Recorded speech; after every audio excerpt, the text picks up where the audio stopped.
এই ফুটপাত বানানো হয়েছিল সাধারণ মানুষের হাঁটার জন্য, তবে রাজধানীর পথচারীরা অনেক আগেই সে অধিকার হারিয়েছেন। কর্তৃপক্ষের ইচ্ছা অনিচ্ছায় কালে ভদ্রে কখনো কখনো এগুলোকে পরিষ্কার করা হলে হাঁটার সুযোগ হয়। এর বাইরে সারা বছরই জামা কাপড়, জুতার দোকান, চা সিগারেটের দোকান, কোথাও বা ভ্রাম্যমাণ বাজার হয়ে থাকে এসব ফুটপাত।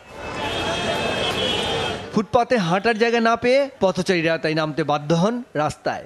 গাড়ির ভিড় এড়িয়ে হাঁটতে গিয়ে পদে পদে যেমন ভোগান্তি পোহাতে হয়, তেমনই থাকে দুর্ঘটনার আশঙ্কা।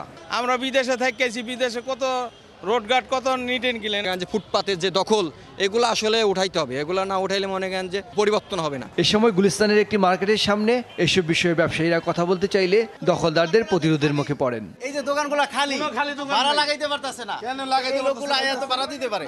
ভাড়া আপনারা দি আমনের ভাড়া দিব কয় টাকা? বেটার দোকানটা যে ডেকোরেশন করছে খরচ কত? আপনি 5000 টাকা ভাড়া দিয়ে 4000 টাকা ভাড়া দিয়ে পড়ে আপনি মাসে বেচা কিনে হইব কয় হাজার। আবার ফুটপাত দখলের পক্ষে কথা বলার লোকেরও অভাব নেই। ছোট রাষ্ট্র, গরিব রাষ্ট্র, হাঁটার জন্য, ব্যবসা করার জন্য, আমাদের মতো লোকদের জন্য ব্যবসা, আর আপনাদের মতো স্টাবলিশ লোকদের জন্য হাঁটার। সিটি কর্পোরেশনের তার লিস্ট হয়, যেমন এটা আমাদের নামে লিহারা লিস্ট নিয়ে হ্যাঁ বন্ধ করে লইলো, আমাদের কিছুই দেয় না। ফুটপাতের হকারদের পুনর্বাসনের নামে সিটি কর্পোরেশনের তত্ত্বাবধানে একের পর এক মার্কেট তৈরি হলেও পুনর্বাসন আর হচ্ছে না। উৎকোচের বিনিময়ে রাজনীতিবিদ ও আমলারা অব্যবসায়ীদের দোকান বরাদ্দ দিচ্ছেন। এককালীন 2 লক্ষ বা 5 লক্ষ দিয়ে দোকান নেওয়া সম্ভব হয় না। তখন এই সুযোগে সদ্ব্যবহার করে আমলারা বহিরাগতদেরকে হকার বানিয়ে দোকান তাদের কাছে বিক্রি করে সরকারি টাকাটাও পাচ্ছে, উৎকোষের বিনিময়ে অন্যত্র বিক্রি করে বিদায় মার্কেটগুলিতে প্রকৃত হকার পুনর্বাসন হচ্ছে না। এদিকে হকার উচ্ছেদের বিষয়ে আইনগত ব্যবস্থা নেওয়ার পাশাপাশি মানবিক বিষয়টিকে মনে রাখার কথা বললেন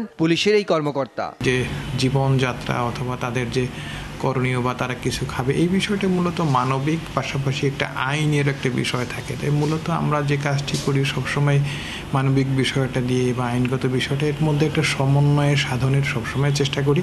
হকারদের পুনর্বাসনের জন্য করা দোকানগুলোর বরাদ্দ সত্যিকারের হকাররা যাতে পায় তা নিশ্চিত করার পাশাপাশি পরিষ্কার ফুটপাত চান নগরবাসী।